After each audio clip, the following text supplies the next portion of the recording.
Pembangunan Gedung Integrated Medical Education atau IME Universitas Jenderal Sudirman telah selesai. Gedung baru Fakultas Kedokteran Unsoed berlokasi di Jalan Dr. Gumbregno 1, Mersi, Purwokerto Kidul, Kabupaten Banyumas, Jawa Tengah. Nomor 707 Bobosa, Kecamatan Purwokerto Utara, Kabupaten Banyumas, Jawa Tengah.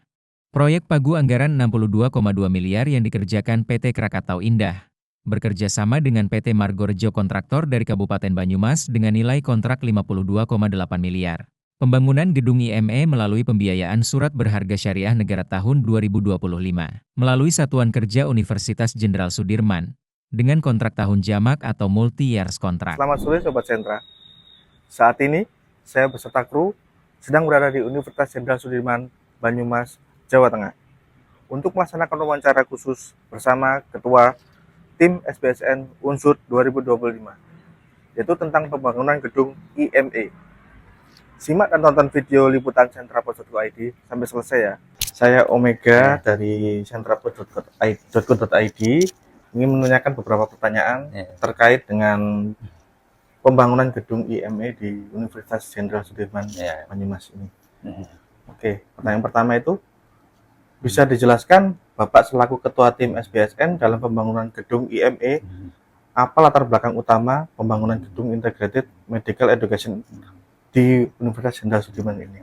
Oke, terima kasih. Ya, mungkin saya sebagai Ketua Tim mungkin sedikit perkenalkan ya. Dan saya sendiri diminta untuk menyiapkan dari proposal sampai nanti mengawal sampai proyek ini selesai. Ya, ini kalau SBSN yang gedung IME atau Integrated Medical Education ini selama 2 tahun multi years ya.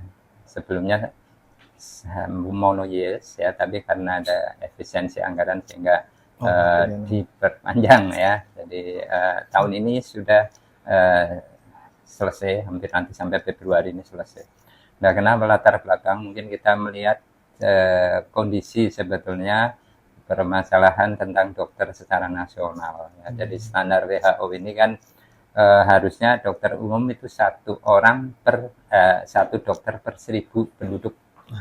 Kemudian kalau dokter spesialis ini sekitar 0,3 per 1.000 penduduk. Nah, kondisi saat ini masih jauh dari standar WHO ya. Jadi untuk itu karena Unsud ya, Universitas Jenderal Sudirman mempunyai fakultas kedokteran yang ini juga harus berperan untuk bisa meningkatkan mahasiswa fakultas kedokteran tersebut. Ya, pada saat ini sebenarnya Unsud status akreditasinya unggul, ya sudah unggul yang boleh menerima 250 mahasiswa. Tapi sampai saat ini masih belum mencapai 250 karena keterbatasan dari fasilitas, baik itu terutama laboratorium maupun perkuliahan ya, sehingga juga tentang risetnya. Nah, untuk itu Unsud ini mengajukan untuk dana SBSN untuk mendukung peningkatan infrastruktur baik itu ruang kuliah, laboratorium maupun ruang penelitian beserta peralatan untuk pembelajaran maupun untuk penelitian. Jadi ini mungkin latar belakang kami mengajukan dana SBSN. Jadi gedung itu jadi satu ya Prof ya? Ya, gedungnya di jadi situ tuh semua ada. Ya, nanti di situ gedungnya itu terdiri dari laboratorium, perkuliahan dan untuk penelitian mahasiswa. Ya, mungkin kenapa kita mengajukan karena kita masih kekurangan infrastruktur untuk pembelajaran tersebut. Oke Prof, ini pertanyaan kedua tuh, bagaimana peran strategis gedung IME dalam mendukung visi dan misi Unsud ke depannya? Oke, terima kasih ya. Jadi mungkin kalau visi Unsud ini kan sebagai pusat ya, yang diakui pusat pengembangan sumber daya perdesaan dan kearifan lokal ya, ini visinya. Tapi dalam misinya antara lain dalam menyelenggarakan ya, pembelajaran, kemudian penelitian, ya.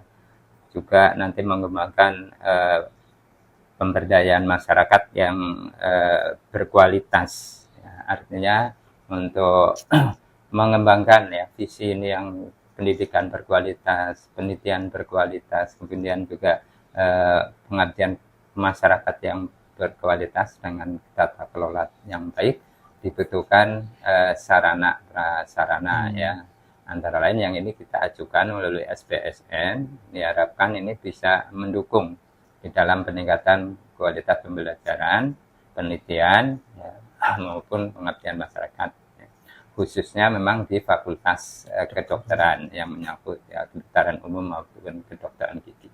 Nah ini saya kira sangat strategis perannya ini nanti karena kita nanti ada pengadaan ruang perkuliahan dengan sarana perkuliahan yang inovatif ya, yang sesuai dengan perkembangan teknologi, kemudian juga untuk penelitian-penelitian yang nantinya juga diintegrasikan dengan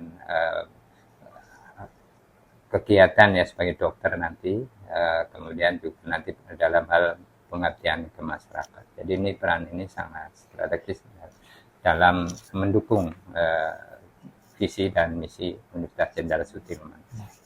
Apa target penyelesaian proyek dan manfaat yang diharapkan setelah gedung ini beroperasi? Ya. Oke, Mas. Ini gedung SPSN ini dibangun selama 2 tahun ya. Awalnya memang 1 tahun ya ya, tapi karena tadi ada efisiensi anggaran dirubah jadi multi ya. Setahun ini sampai Februari diharapkan gedung ini sudah selesai semua. Tapi ini belum bisa berfungsi karena peralatan belum datang. Jadi tahun ini nanti akan kita menggunakan peralatan-peralatan, dan peralatan ini sebagian besar juga peralatan impor, sehingga kita harus minta izin impor ya ke kementerian. Sehingga kita karena harus ada aturan TKDN ya, dan insya Allah targetnya sih nanti Agustus ya, ini sudah bisa diselesaikan mungkin peralatannya, kan gedungnya udah selesai Februari, peralatan mungkin sampai Agustus atau September ya, diharapkan tahun ajaran baru ini sudah bisa dimanfaatkan oleh mahasiswa ya. Diharapkan mungkin kan ini sudah ada tambahan sebelumnya, sebelum ada proyek ini kita hanya menerima mahasiswa 120, nah sekarang sudah 175 ya, mahasiswa per tahun ya. Jadi diharapkan ini dengan mahasiswa yang diterima nanti 175 dengan fasilitas yang ada ini bisa mendukung proses pembelajaran yang tetap berkualitas. Nah ini mungkin target-targetnya. Kemudian diharapkan ini memang dari mutu pembelajaran, mutu lulusan juga, dan inovasi pembelajaran dari FK ini dapat meningkat ya, sesuai dengan yang kita harapkan.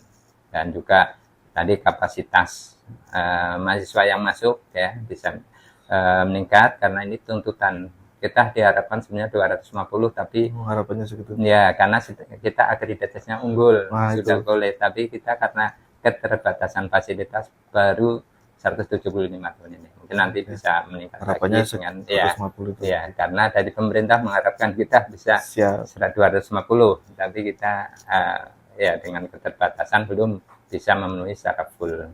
Jadi nanti ini bisa juga penelitiannya kita bisa lebih meningkat kualitas penelitian karena ada peralatan-peralatan baru yang datang yang untuk mendukung dalam proses pembelajaran ini. Dan ini diharapkan ada kegiatan pembelajaran yang lebih integratif dan kolaboratif antar prodi di dalam FK sendiri. Jadi itu mungkin yang kita harapnya setelah nanti gedung ini selesai dan bisa digunakan ya sebaik-baiknya, dimaksimalkan ya, ya. Apa pesan kepada sivitas akademika dan masyarakat terkait pembangunan gedung IME ini? Ya.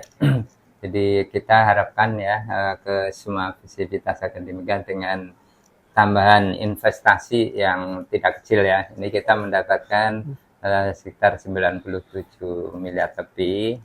Yang ini tentunya ini dana juga dari masyarakat ya. Nanti sivitas akademika kita bisa menggunakan semaksimal mungkin juga untuk kembali ke masyarakat. Karena nanti output dari lulusan-lulusan ini yang akan bisa membantu ya peningkatan jumlah dokter, baik dokter umum, dan nanti juga kita akan membuka jurusan-jurusan spesialis, sehingga nanti yang tadinya masih rendah kita berkontribusi bisa untuk meningkatkan dokter umum maupun dokter spesialis ya, sehingga nanti harapkan nanti sivitas akademika dari FK terutama bisa mengusulkan ya tambahan-tambahan program spesialis yang ada, karena sebelum ada dari dana ini kan kita baru punya 2 atau 3, kini sekarang kita sedang mengusulkan sekitar 6 program spesialis ya yang didukung oleh fasilitas dari gedung SPSN ini. Diharapkan nanti bisa, kalau sekarang sudah mungkin 4 yang sudah ada, mungkin nanti tambahan lagi, mudah-mudahan bisa membantu ya untuk masyarakat dalam menyediakan dokter umum maupun dokter spesialis ya. Yang ini tentunya bisa meningkatkan kesehatan masyarakat. Dan bagi masyarakat kita harapkan silahkan, mungkin karena ini tambahan fasilitas, bisa mendaftar ya yang mempunyai memang kompetensi, punya kualifikasi untuk mendaftar di Fakultas Kedokteran Unsud, baik itu kedokteran umum maupun kedokteran gigi. Ya, itu saya kira kesannya, dan ini kita harapkan juga nanti dari institusi tentunya juga akan tetap menjaga maintenance dari gedung ini sehingga tetap bisa digunakan tidak hanya mungkin 5 tahun, tapi seterusnya bisa tetap terjaga baik bangunan maupun peralatan ya untuk mendukung proses pembelajaran di FK. Saya kira itu. Oke, ini mungkin pertanyaan terakhir Pak dari kami, yaitu kan tadi Bapak sempat menyebutkan ada 4 jurusan spesialis yang ada di sini dan akan menambah jurusan spesialis lagi. Bisa dijelaskan?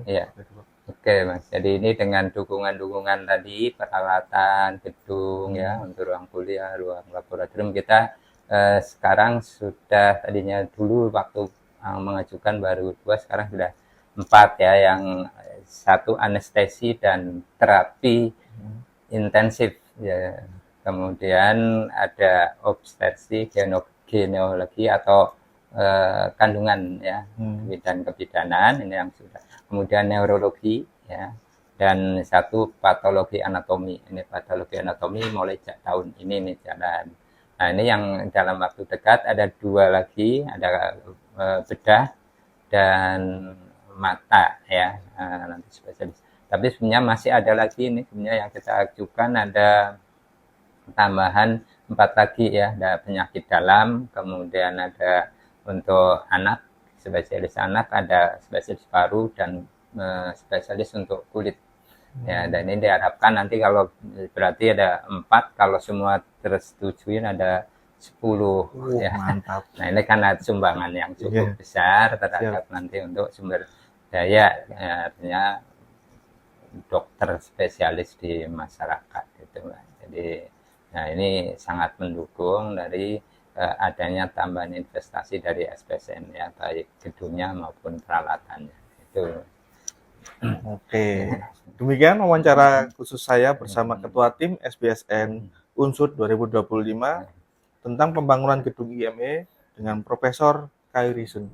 Sobat Sentra Pos, proyek yang didanai dengan melalui DIPA Universitas Jenderal Sudirman ini memiliki nilai anggaran sebesar Rp62.275.910.000 dan dilaksanakan dalam jangka waktu 300 hari kalender, disertai masa pemeliharaan konstruksi selama 360 hari kalender.